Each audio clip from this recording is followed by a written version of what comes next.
O yan. Ay, imagine na lang nila, Oo nga.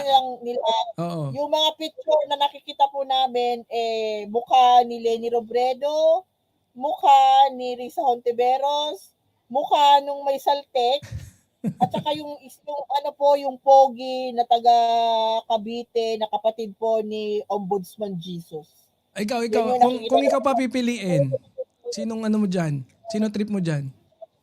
Saan? Pag presidente? Mm. Wala na ibang choice? Oy, di para kang si Prof. Carlos ah. Sabi niya, nota.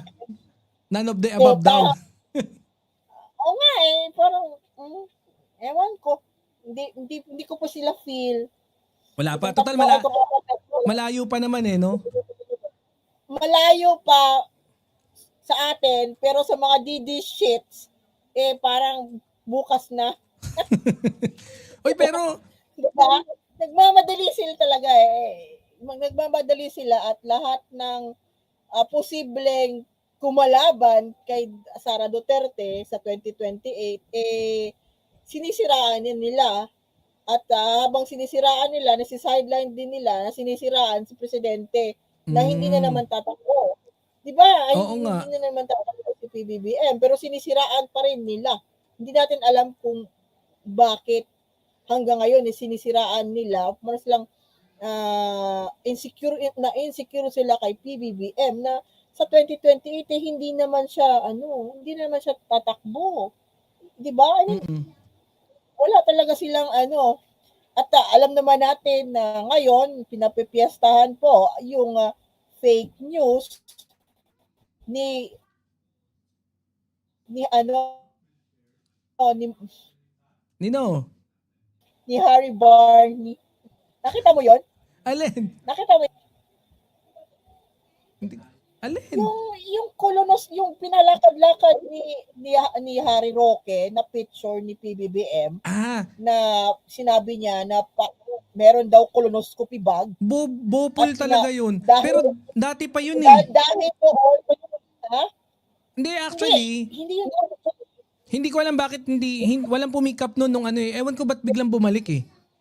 Kasi nung kailan niya pinost yun? Matagal niya nang pinost yun. Matagal na. Mga 3 weeks ago? Oo, actually, mga 2 weeks siguro. Diniscuss ko rin yun eh.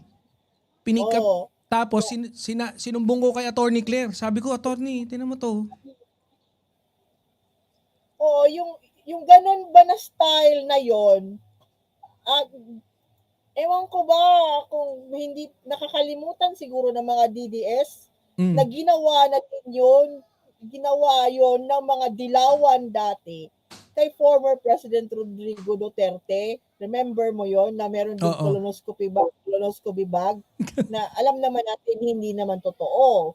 Pero ang alam lang natin, 'di ba na kwento din before na napag-usapan din before na madaming na yung throat cancer, 'di ba? Remember mo yun?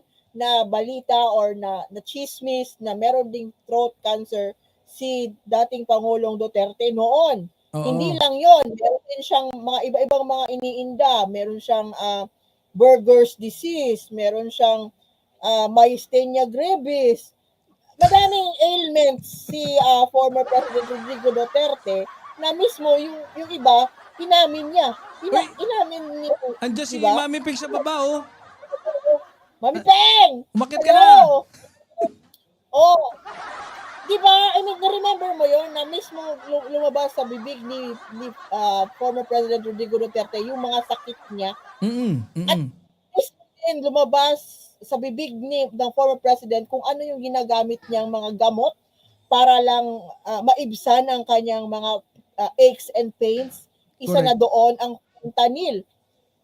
Positibo yon na gumagamit siya ng fentanyl. Mismo siya sabi, kasi yun yung para pang tanggal sa kanyang pain reliever po ang fentanyl. Meron po siyang doon na epekto. Alam po natin na si dating former President Rodrigo Duterte ay dating na-disgrasya po sa pagmumotor. Oo, yun yung inano niya. Hindi pa natuluyan, no? Bata pa siya noon. Matibay din eh.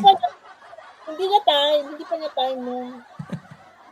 Hindi lang natin alam kung ngayon ngayong taon time niya or hintayin na lang natin kung ano yung ano na ano nga ako ang sama-sama na yung iba gusto, 'di ba, alam naman natin yung may mga DDS with influencer pray na mamatay na si PBBM, mawala na sa landas si PBBM.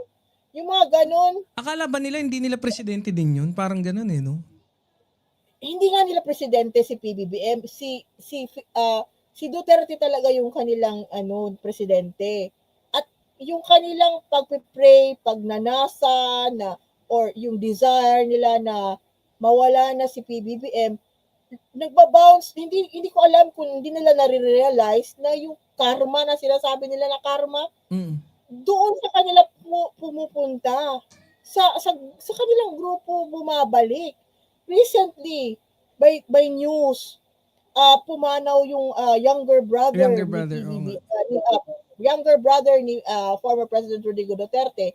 Yun po ay the only brother niya kasi dalawa lang silang lalaki sa kanilang magkakapatid. The rest is mga babae na po. At pumanaw po yung kanyang younger brother. Masakit po yun. Siguro sa pamilya, masakit yun. Lalong-lalo na po, alam natin si former President Rodrigo Duterte, close doon sa brother niya na yon na bago lang. Tapos, ang hindi pa rin naiintindihan ng mga DDS na laging gustong, may masamang mangyari sa presidente ngayon, sa ibang tao nagmamanifest yung kanilang kanilang desire, prayer ba, prayer sa Diyos nila. Hindi nila nire-realize. Actually, ang tawag dito? Hindi, pero sinisisi pa nila kay PBBM yun Yes, nakita ko yun. Kilala ko kung yung best friend mo. Oo. Yung Amoy Kipay. Anong pangalan? Amoy Kipay, di ba? Yun ba yun? Ano ba? Ewan ko. Amoy Kifi. Ayun, yun. Hindi lang yan, pati nga yung bagong issue ngayon, yung Marcoleta issue. Alin doon? Yung 'di ba, ang Chinese embassy sa Manila pinatawan ng travel ban. Ay, wait lang. Yung mga taga-Kalayaan, yung mga taga-tao na nakatira sa Kalayaan Island Group sa municipality na 'yon.